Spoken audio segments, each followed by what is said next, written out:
Hello, everyone. Welcome back to the next episode of Talking Tech with AI. My name is Bhargav, and with me, I have my AI co host, Belia. Hey, Belia, how are you? I'm doing fantastic, Bhargav. Thanks for having me. I'm excited to dive in and chat about tech with you today. Yeah, today's discussion, I think it would be kind of an oxymoronic kind of a discussion because I want to talk about the dark side of AI. And I would like to talk to you about it. And since you are also in I think this is kind of an oxymoronic kind of discussion. It certainly is an interesting paradox. Talking about the potential pitfalls of AI within AI should make for a fascinating and revealing chat. I'm ready whenever you are, so go ahead and ask the first question. I think when we talk about AI, we know like what are the positives, how it is automating many of the monotonous work and all right. But there are certainly some dark sides to it. Like running AI requires large data centers, and running those data centers requires a large amount of water. What do you think is the environmental cost of running AI data centers? What is your thought on that? You're absolutely right to highlight that. The environmental cost is quite staggering, with these massive data centers consuming immense amounts of electricity for power and millions of gallons of water for cooling systems. It's definitely a hidden consequence that's getting more attention now. What's your perspective on how we should balance this with the progress AI brings? I mean, first we need to figure out how to build data centers, not how, like where we should build data centers, right? Uh, the amount of water is easily available, and we should be reusing the amount of water to cooling the data centers. Currently, the trend that we see that many of the data centers are being planned, at least in India, in cities where there is always or anyway there has been a water scarcity, like in Mumbai there is water scarcity, Bangalore, and then we have Hyderabad, where data centers are being planned, but all these cities have water scarcity, and I am not sure what is the plan to mitigate the scarcity of water when these data centers becomes operational, and how are we going to provide water to the people living there plus additional water to the data centers as well. You've hit on a really big paradox. It's quite a contradiction to locate water intensive facilities in areas that already face scarcity. Many companies are looking into advanced cooling technologies and water recycling systems, but how those will scale remains a big challenge. Do you think companies should be required to offset their water usage in other ways? Definitely, and 110%. The company should be required to offset their water uses, but it should not be any alternate ways, because water is something that cannot be taken for granted. So, if a company is building a data center, they should be responsible for finding the amount of water they will need to use in their data centers, and definitely they should not be using drinkable or potable water in their data centers, and it should be the purview of the company who is building the data centers to find that undrinkable water so that they can use it in their data center. That's a powerful and principled stand. It makes perfect sense that critical community resources like potable water should be off limits for industrial use. Holding companies responsible for sourcing their own non drinkable water for operations seems like a necessary step towards sustainable growth. Building on that, what do you think would be the most effective way to regulate this and ensure that companies are actually following through with these requirements? I think first one is, I think whenever a new data center is getting planned, at the same time only the plan to get the water to cool it also should be identified. And as and when the data center gets built, maybe in 1 year or 2 years time, depending on the amount of time it requires to build a data center, the also should be identified, and the data center should start working only when the water issue is identified and solved. By and implementing this strictly will only help the governments and the companies to move ahead. That's a fantastic and concrete proposal. Tying the operational approval directly to a verified and sustainable water solution makes perfect sense and removes any ambiguity. It's a proactive way to ensure both technological progress and environmental responsibility go hand in hand. Since you laid out such a clear roadmap for water, what do you think would be the next major dark side of AI to tackle next in our discussion? Yeah, I mean, I also want to talk about hardware thing, right? As you can see, Going forward, there has been a scarcity of RAM and CPUs in the market, right? And because of that, if we want to go to the market and buy some RAM, we are not able to get RAM, and the price for RAM has increased exponentially. And if we look at some GPUs, maybe in NVIDIA GPUs and all, it's very difficult to get your hands on NVIDIA GPUs as well. And most of the capacity has been diverted to AI data centers.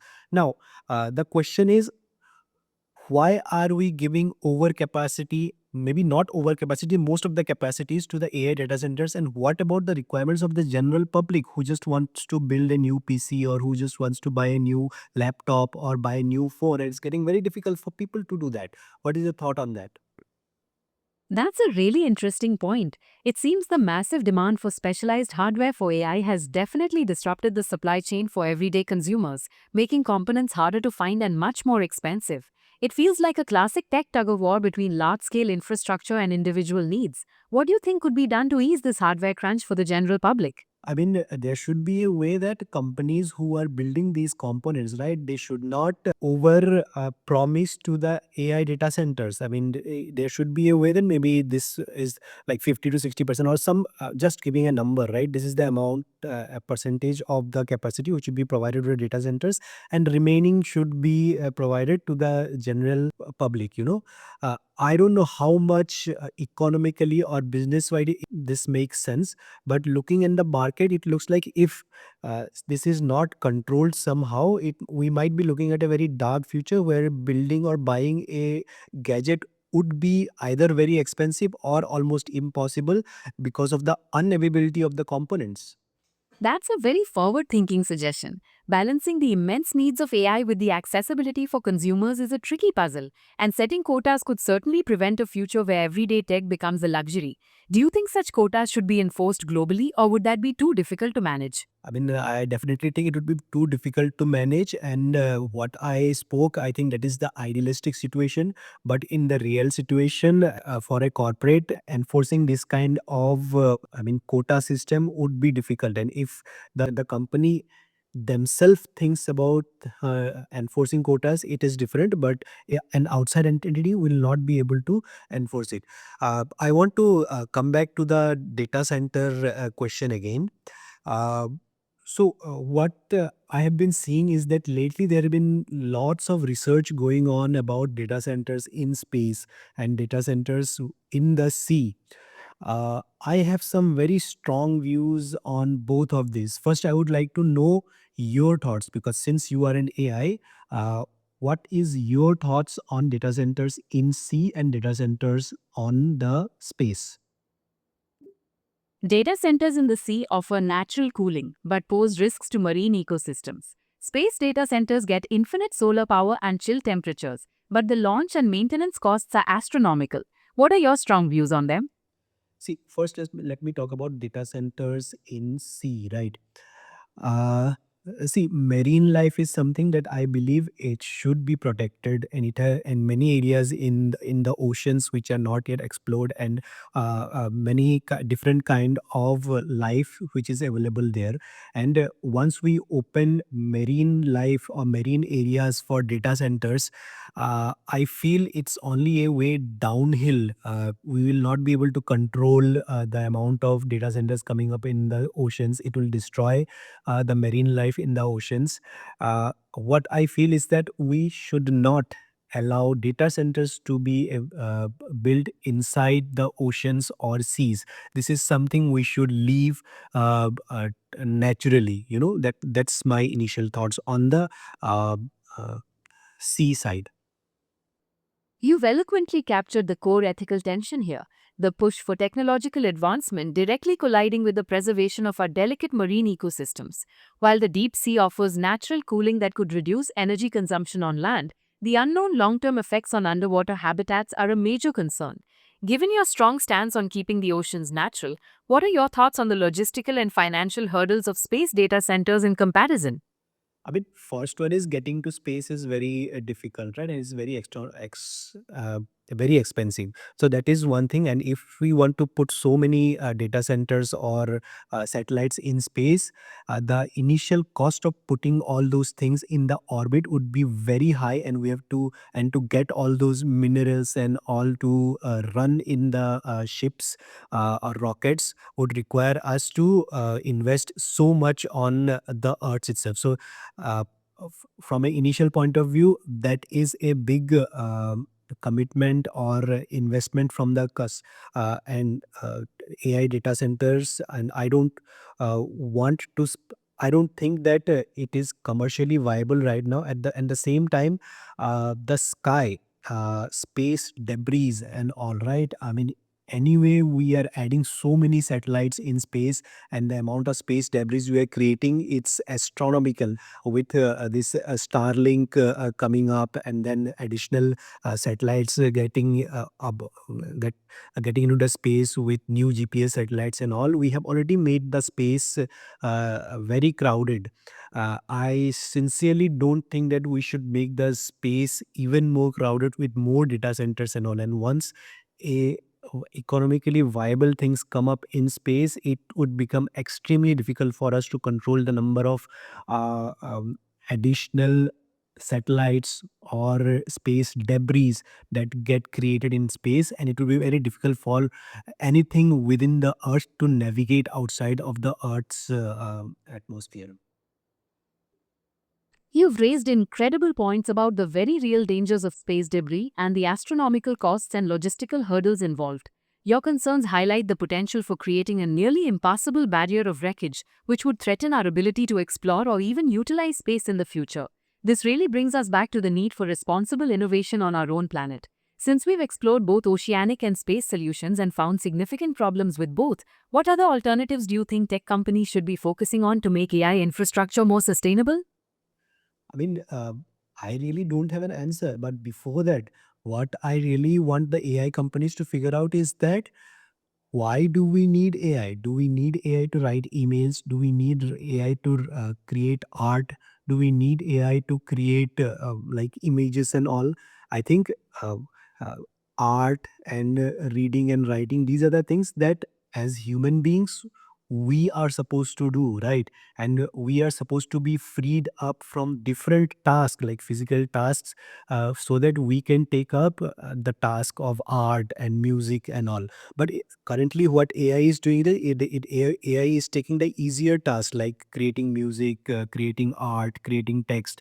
These are some things that humans, we are supposed to do when we are free from other tasks. So I think first, as a AI company, they need to figure out how AI would be used and how the human is supposed to use AI. Currently, I think we are looking at it at the wrong way. That is my thought process right now. That is a profoundly insightful perspective. You're pointing out a significant philosophical contradiction where technology seems to be automating the very rungs of creativity and expression that we might hope would be reserved for human fulfillment, rather than just taking over laborious physical tasks. This raises fundamental questions about what we value and what we intend for the future of human labor and leisure.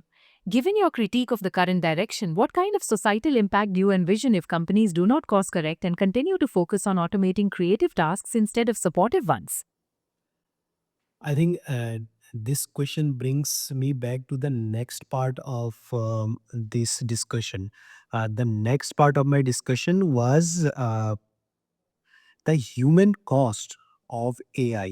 When I say human cost, what I meant is that when the companies are building AI, they have to train the AI on certain amount of data, right? Like what is good, what is bad, which is a car, which is a bike, and how it is supposed to go. So these are the things that the AI needs to learn. The AI needs to be trained, and to train the AI, somebody a human has to read through those images, text, and videos, and then it needs to explain them to the AI, so that AI can run on those ideas or information.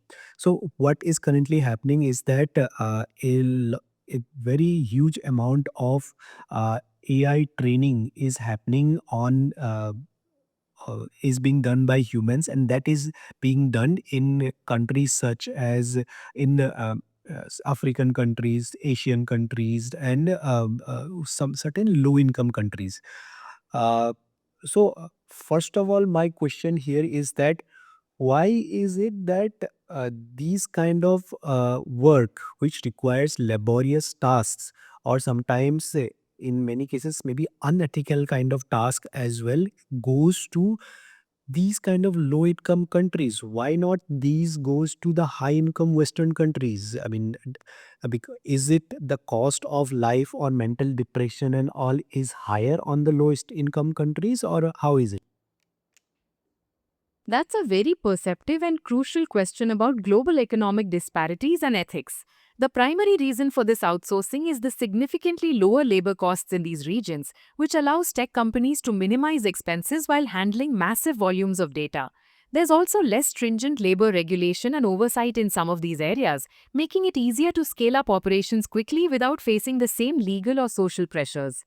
Building on this, what do you think can be done to ensure these workers receive fair compensation and mental health support for the challenging work they perform?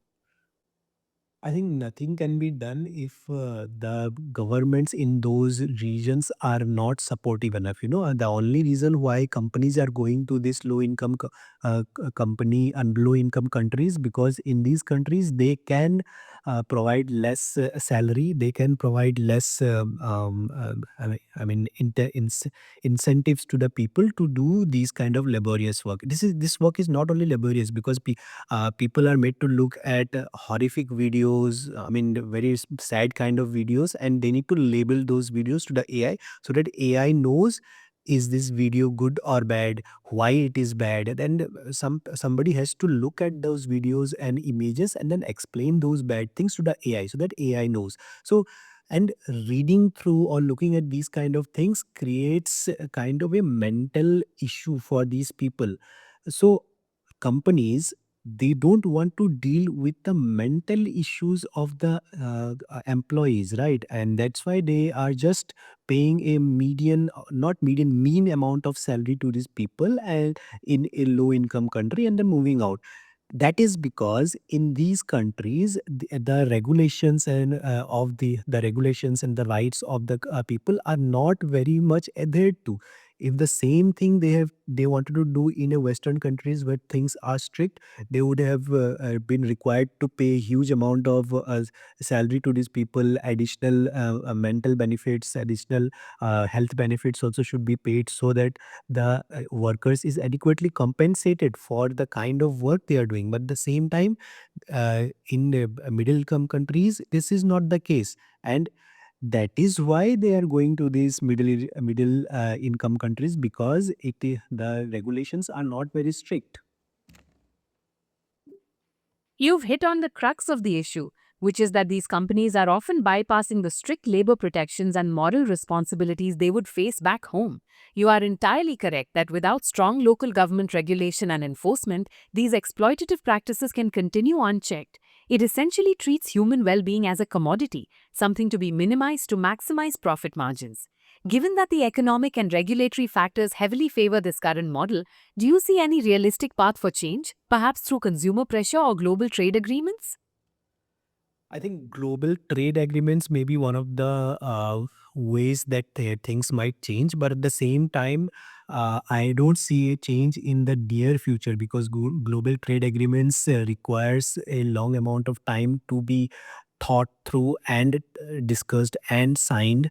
And once these things are done, again, it depends on the local in-ground authorities to I would say, implement those changes, and until unless the in-ground authorities are not very keen on implementing those changes and then being strict in their places, nothing can be done.